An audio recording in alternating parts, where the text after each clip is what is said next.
Yo, welcome back to the video. Watching this meal of famous stuff bro Inmates. Let's go. Imagine you knew for a fact that the Hey, next meal you ordered was going to be the last meal you ever ate, and you can have whatever you want. Would you go for your favorite comfort food, or would you try something fancy and expensive? Well, if you want some ideas, you've come to the right place, because today we're going to take a look at the most elaborate final meals in death row history. But before we get started, be sure to subscribe to the Weird History channel. After that, we'd be much obliged if you would leave a comment and let us know what other true crime culinary topics you would like to hear about. Okay, a video about foods of dead men walking coming now.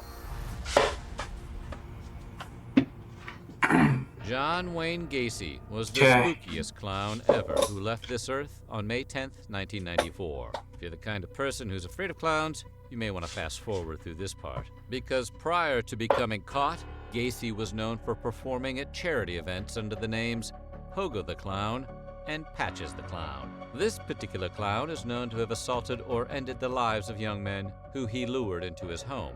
He was finally arrested in December of 1978, and his punishment would be by lethal injection, which he was sentenced to in March of 1980. He would live the rest of his life at Menard Correctional Center, where he is said to have spent a great deal of time painting. Gacy's last meal included 12 fried shrimp, an order of French fries, a pound of strawberries, and a bucket of chicken from Kentucky Fried Chicken, original recipe.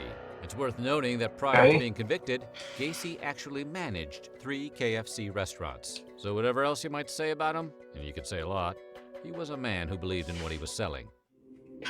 That's probably random. On May 11th, 1982, Alan Lee Davis murdered Nancy Weller and her 2 daughters, including 10-year-old Christina and 5-year-old Catherine, who he shot as she was trying to escape him. Sentenced to die in the electric chair, Davis spent his last days on death row at Florida State Prison in Stark, Florida, and went on to meet his maker on July 8, 1999. His execution was completely botched, and witnesses say he was still alive after the power was cut. Alan Lee Davis remains to this day the last person whose sentence was carried out by electric chair in the state of Florida. For his last meal, Davis went with a mostly seafood-themed meal that included lobster tail, a half-pound of fried shrimp, and 6 ounces of fried clams. He also took half a loaf of garlic bread as a starter, a plate of French fries as a side dish, and then washed it all down with 32 ounces of A&W root beer. That's probably not the endorsement A&W wants. In October of 2002, Teresa Lewis murdered her husband and stepson in order to cash in on a $250,000 life insurance policy. Lewis farmed the hit out to Matthew Jesse Schellenberger and Rodney Lamont Fuller, whom she had met at a Walmart. Wow, Walmart does offer a lot of services. Walmart? Lewis let the hitmen into her husband's trailer and tried to make the whole thing look like a robbery gone awry. Unfortunately for her, her husband wasn't quite demised when the police arrived, and deputies heard him say that his wife knew who did it. On the advice of her attorney, Lewis pleaded guilty, hoping for leniency. But she was sentenced by way of lethal injection anyway. She spent her last days as the only woman on death row at the Fluvanna Correctional Center for Women in Troy, Virginia. This sentence was finally carried out on September 23, 2010. For her last meal, Davis opted for some American classics, including fried chicken, peas with butter, Dr. Pepper, and for dessert, apple pie.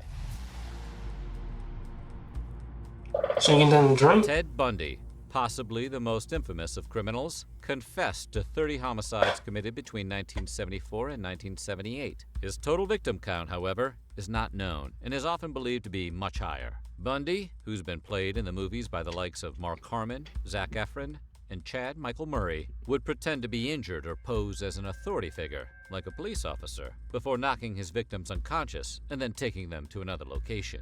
Bundy was captured in 1975, but escaped twice before finally being put away for good in 1978. On February 10, 1980, Bundy was sentenced to the electric chair, which was carried out on January 24, 1989, at Florida State Prison in Bradford County, Florida. Bundy, probably having lost his appetite knowing what was in store for him, passed on the chance to have a special last meal. Instead, he received the standard fare, which included steak cooked medium rare, eggs over easy, hash browns, toast with butter and jelly, milk, and juice.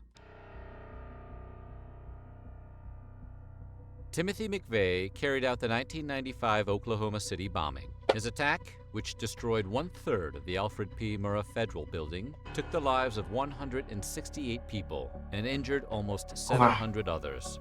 Police caught McVeigh by tracing the vehicle identification number of a rear axle found in the wreckage of the bombing. The part belonged to a Ryder truck that had been rented in Junction City, Kansas. Employees there gave a description to an FBI sketch artist, and that sketch eventually identified McVeigh, who had been arrested on an unrelated gun possession charge in Perry, Oklahoma. McVeigh was convicted on June 2, 1997, and sentenced to meet his maker 11 days later. Why did he would do it, spend the though? majority of his remaining days on death row in Terre Haute, Indiana. His sentence was carried out on June 11, 2001. For his last meal, McVeigh kept it simple. All he asked for was 2 pints of mint and chocolate chip ice cream.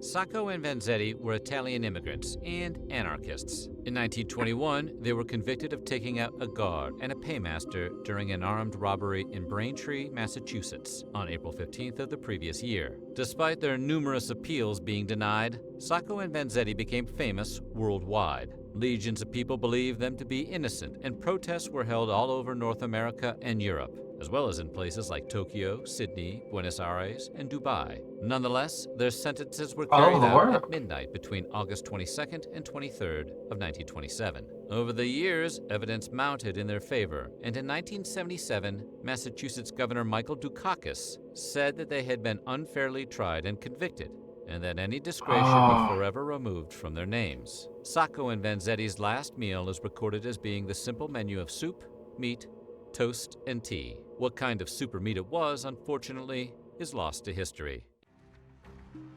Dang. Ricky Ray Rector took the life of a man at a dance hall after a friend of his had been denied entry. 3 days later, Rector agreed to turn himself in, but in a twist absolutely no one saw coming, he also took the life of the police officer who negotiated his surrender by shooting him in the back and then tried to take his own life with a pistol to the head. Despite the fact his botched attempt had effectively lobotomized him, Rector was sentenced to lethal injection. Arkansas Governor and future President Bill Clinton even returned home from the presidential campaign trail to oversee the execution, which was carried out on January 24, 1992. When it came time for his last meal, Rector requested steak, fried chicken, cherry Kool-Aid, and pecan pie for dessert. He finished everything except the pie. He told the guard he was saving it for later.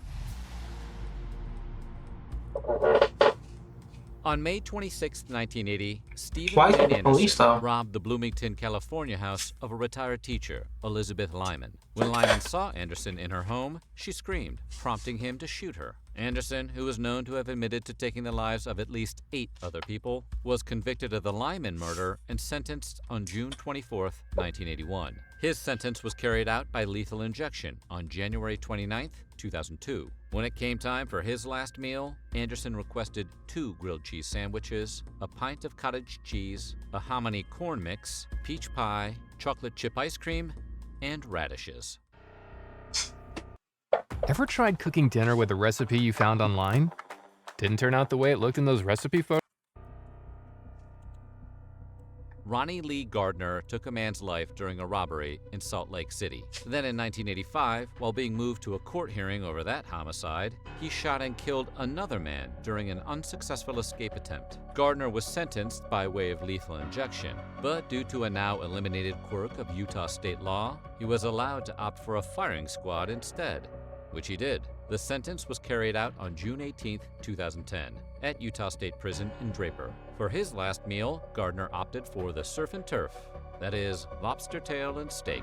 He finished it off with apple pie and vanilla ice cream, all while watching the Lord of the Rings trilogy. Well, the trilogy. He's really trying to put off that execution. On December 29, 1979, the life of the manager of a Florida strip club called the Velvet Swing Lounge was taken when 3 men robbed the club. There were no eyewitnesses to the shooting, but 4 years later, Angel Nieves Diaz's girlfriend told police that he was involved. Despite some credibility issues with the witnesses who testified against him, Nieves was convicted and sentenced to receive lethal injection. Nieves would maintain his innocence until his dying day. which incidentally turned out to be December 13th, 2006, when his sentence was carried out at Florida State Prison in Rayford. Like everyone else on Wait, he death row, turned himself Inmates was in? offered his choice of last meal, but he declined it. He was then served the standard meal given to those who had no special requests, but he refused to eat that too. Victor Harry Figuer was a drifter, and in the summer of 1960, he drifted into Dubuque, Iowa, where he rented himself a room at an old boarding house. Figuer went through the yellow pages, phoning doctors and telling them he was with a woman in need of medical care. Dr. Edward Bartels took the bait, and when he showed up, Figuer kidnapped him and stole his car. He was captured a few days later in Alabama, but by that point, he had killed Bartels. He was convicted in a federal court and sentenced. Despite a plea from the anti-death penalty governor of Iowa, President John F. Kennedy, who cited the brutality of the crime, refused to grant Figuer's request for clemency. Figuer spent his last days in the Iowa State Penitentiary in Fort Madison. His sentence was carried out on March 15, 1963. He would be the last person put to death in the state of Iowa. Figuer's last meal was about as simple as it gets. He had just one single olive, with the pit still in it. So what do you think? What would you want as your last meal? Let us know in the comments below, and while you're at it, Alright. You guys still here? Thank you. You guys hit my double a likes, pop subscribe if you like the content. Peace.